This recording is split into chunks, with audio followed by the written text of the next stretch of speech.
des pommes, des poires et des soubédoubés. Pommes, pommes, poires, poires et des soubédoubés. Bonjour Loïc, c'est l'heure d'un nouvel épisode de la série 100% gourmande avec vous. Et là, on va parler d'une spécialité sucrée de toute cette nos semaine, régions. on va parler que de spécialités sucrées. Alors, la poire tapée. Ah, c'est particulier ça. Il y a peu de gens qui finalement la connaissent, cette poire tapée. C'est une spécialité, c'est surtout un mode de conservation en fait, qui a été relancé il y a une dizaine d'années. On va plutôt en Indre-et-Loire, on n'est pas très très loin de Tours. Et là, on va du côté de Rivarennes. Regardez cette petite carte, on a même la carte. C'est sur les bords de Loire. Et là-bas, en fait, si vous voulez, c'est Aliénor d'Aquitaine qui en fait a ramené des croisades. Au départ, le pruneau et cette technique de sécher les pruneaux. Et puis après, petit à petit, en fait, du côté de Tours, on a planté, on a séché les pommes et les poires. Et regardez, j'en ai quelques-unes des poires tapées, elles sont là. La poire tapée, en fait, c'est juste qu'il faut s'imaginer qu'à l'époque, en fait, au moment de la récolte, tout simplement, en fait, on a beaucoup de poires. Alors, comment on faisait pour conserver ces poires sans chambre froide? Parce qu'à l'époque, on n'avait pas forcément toutes les techniques de conservation d'aujourd'hui. Eh bien, en fait, on va taper la poire pour sortir l'eau et permettre que, justement, elle puisse sécher. Et on va la sécher tout doucement. Et c'est tellement rentré dans la culture que là, maintenant, on a des sirops. On a même, regardez, alors ça, c'est une petite spécialité, c'est qu'une fois qu'elle est séchée, on va la réhydrater. En la faisant cuire dans un petit vin de Vouvray, par exemple. Et là, regardez, ça, c'est assez merveilleux. Bon, c'est des douceurs sucrées. Et nous, on est allé à Rivarennes, où justement, on a relancé tout ça, parce que c'est devenu un vrai combat là-bas. Regardez.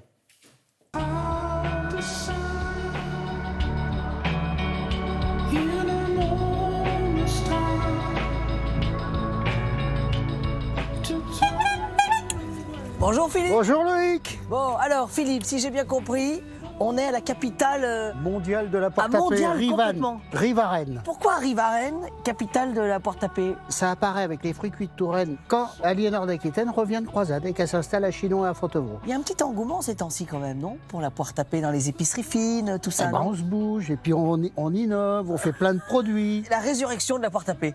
Exactement, c'est un peu le but recherché. Je vends des pommes, des poires et des soubédoubés. Et une des particularités de la production de la poire tapée, c'est qu'en relançant la poire tapée, on a réallumé des fours de particuliers qu'on avait oubliés et qui s'étaient éteints. Bon, si j'ai bien compris, Philippe, elle est tapée mais elle n'est pas pressée, c'est ça? Voilà. Hein, Combien de temps il faut en fait pour faire une poire tapée? il faut une semaine. Une semaine? Hein, et les poires vont rester dans le four Oui. au total entre 120 et 150 heures. Pourquoi on déshydrate les poires si lentement en fait? Pourquoi on les met pas dans un four très chaud comme on pourrait faire chez soi en fait? Alors déjà, ça ferait transformer le sucre en caramel très vite. Ah oui, c'est-à-dire que ça serait une cuisson, alors que là on ne cuit pas. Une cuisson, là c'est une déshydratation. Ça veut dire qu'en retirant l'eau, on n'aura plus les moisissures, on n'aura plus la On n'aura pourriture plus qui va rien. venir s'installer. Voilà. Et là, la belle, là, on pourra la garder combien de temps? Une trentaine d'années sans problème. Non, c'est pas vrai.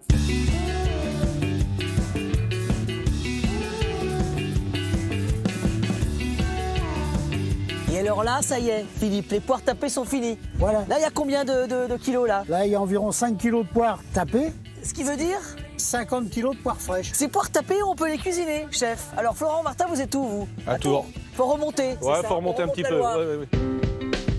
Et alors là, on est sur une sucrerie et on va la cuisiner pour un plat salé, c'est ça? Oui, avec du roi rose. Du roi rose. Ah, Normalement, ils sont 9 éleveurs. Ils ont une charte de qualité, donc sur la façon de l'élever, la façon de le nourrir. donc on est sur un porc de haut niveau. de Voilà, qualité. exactement. Voilà. Moi, je fais revenir mon filet mignon. Oui, Dès qu'il est bien coloré, je l'enlève, je mets une garniture aromatique que je laisse légèrement colorée. oui. Et après, je déglace avec l'hypocrase. C'est une préparation. C'est une À partir de préparation à partir de vin qui servait en fait à rendre les vins buvables au Moyen-Âge. Quand c'est déglacé, je mets mes poires dedans et je laisse légèrement réduire jusqu'à temps qu'on ait une sauce un peu onctueuse. Des pommes, des poires. Et alors la magie, c'est qu'on se sert de la poire tapée comme un légume en fait. Exactement. C'est ça? Et Alors là, j'ai il goûté. est hydraté. Ah oui, bonne idée les gars. C'est ce qu'il faut. Bon, on s'entend bien. Hein. Ouais, mais j'ai remarqué. Scooby-Doo.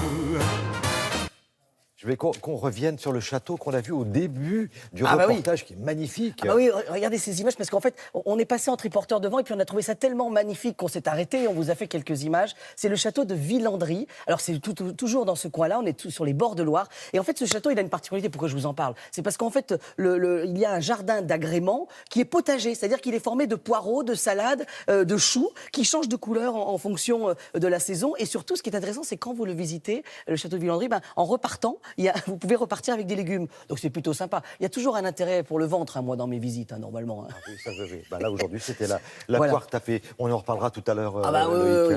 avec grand plaisir.